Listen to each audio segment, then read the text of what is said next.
Greetings, dear, precious, beautiful soul that you are. It's just a joy to be right here. It's early in the morning. Nobody's here at Castle Lake. Everybody's sleeping or going to work or worrying or fighting or doing all the stupid things that people are doing. Well, I'm not saying they're all stupid, they're not. But here's the deal. What is your purpose? What's your purpose? That's the topic. A purpose. A mission, you might say. And people say, well, I came here to do this, and I came here to do that, and I came here to do this and that. Yeah. But let's find like a purpose or a mission that is so self-empowering and empowering to everybody else. And that then becomes, in a sense, your earthly mission, your earthly purpose, but it's connected to your eternal divine purpose. And it isn't really a mission, it's the state of being who you are. That's all it is. It's really a state of being who you are. And the mission or the purpose that can resonate with each and every one of us is that in our work, in our endeavors, in our relationships, that we're there to enrich and empower others. And I mean enrich them in the soul, having what they need, being able to fully realize, actualize, and express their true nature, their true self. Free from all these layers of ignorance, layers of fear and self-doubt and self-punishing and abusing to self and others. You see, here's an interesting thing. To know if you're a real human or not, and beyond that, a real divine being, is if you have compassion and caring. And what happens oftentimes, that makes us fall into sorrow, tears, sadness, depression, because you start to realize even a little mousey gets hurt. He's got feelings. There's just somebody in there. Not that I'm, advocating mice run through your house. No. But, they don't like peppermint.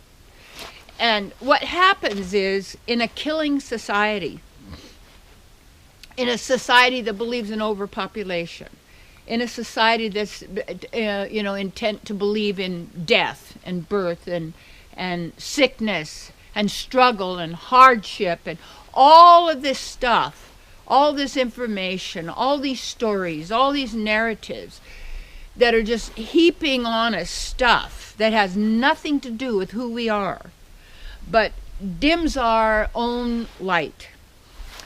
And you might see, like, when people say, well, the sun isn't as bright as it is. Well, according to the Vedic teaching, ancient knowledge, which gives us a lot of great knowledge and clues as to who we are and how we function and how to function magnificently in all ways. And it goes back to say that real divine beings endeavor for the welfare of all. That means they're not there to destroy the earth. They're not there to destroy the air. They're not there to destroy the soil. They're not there to destroy the enemy. They're not there to destroy and ruin an animal, a cow, a bird, a horse, an elephant, because their nature is creation. That's our nature. And when we know who we are, we have no jealousy, we have no envy. If you have envy and you're jealous of others and you have resentment, that's a symptom of the mind virus that you've been infected with. And it's a parasitic, vampiristic vampire mind virus that eats your energy, takes your life force. And what that happens is when you believe your thoughts And so many people don't watch their thoughts. They actually think they're thinking. Well, I was thinking about this. No, you were listening to something, probably from the mind, but you were not listening within your own being as to what was the appropriate action to take, given who you are, as a divine being who endeavors for the welfare of all. Now, what you call good business out there, well, we can't endeavor for the welfare of all because we're competing. We're working against this and that. And we're always competing to be the best, to be the greatest, to be the first, to not be the last, to be successful. These are words. And when you find that humanity is now defined, or people defined by words and sounds that are not you, and the sounds, as you're hearing my voice, and now there's also machines that can duplicate voice, and they could duplicate persons, like in films and all of this sort of thing, that isn't even, the person isn't even there, and manipulate the whole person so that they'll say and do whatever it is that the filmmaker wants them to do. This is going on. You have to look at what is the simplest place I can be. What is the easiest place I can be? What is the most natural position I could take in all of my dealings, wherever I am, that is going to benefit me and also benefit others. With the divided mind, and if you take a look at the brain, you've got the right brain, which is all colorful, feminine, creative, could do it, they call it, but don't think woman, man, feminine, masculine. And the left brain then is just analyzing, figuring out numbers, letters, it operates for that. It is like they say that the male brain operates like a single blade. It's very focused. And it just stays on that, where the feminine brain operates like a, what do you call it, Swiss Army knife, with multiple attachments to do whatever it is that was meant to be, and to take care of the children and the land and the home and the spirituality and creativity. So when people bring the two sides together, that's the key. See, when they keep you fighting, man against woman, feminine against masculine, light against dark, one color skin against another, all of this is local traffic. What that means, it has nothing to do with our eternal state of being, ultimately.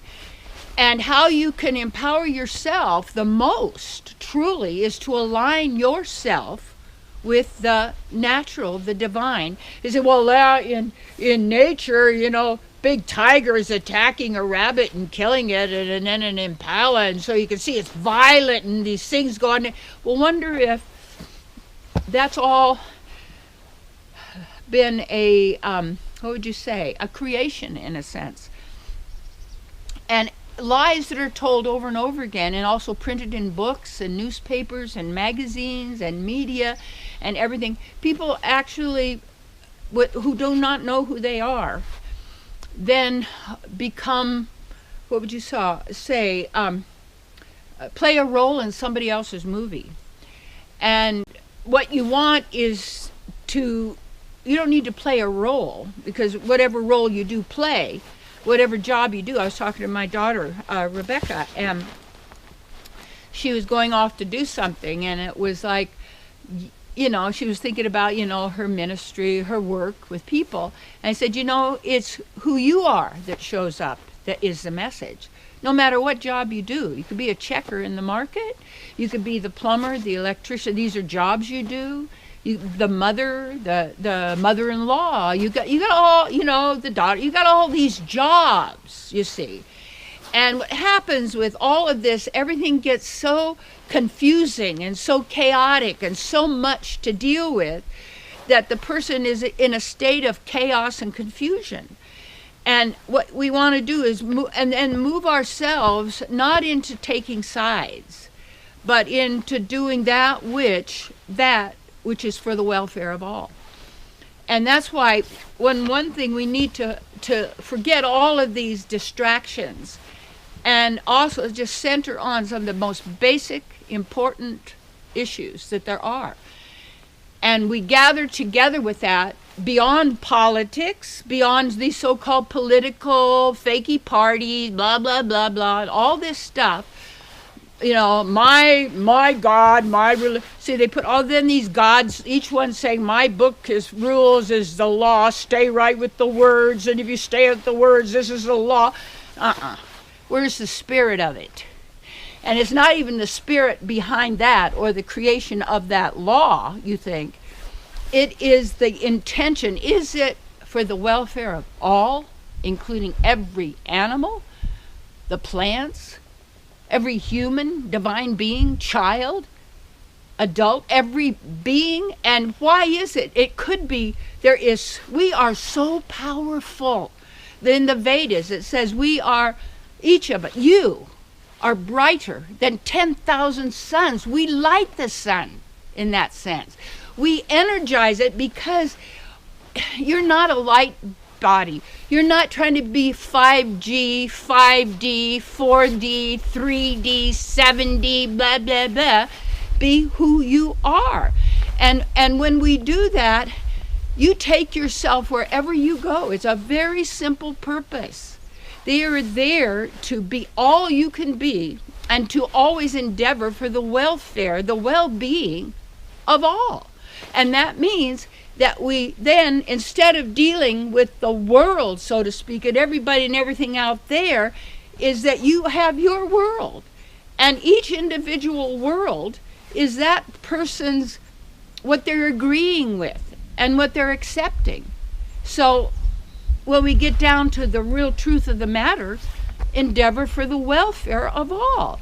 And when we do that, you see, there's nothing to worry about because you are in harmony with the divine, and life is good because you're good, and that's the way it is.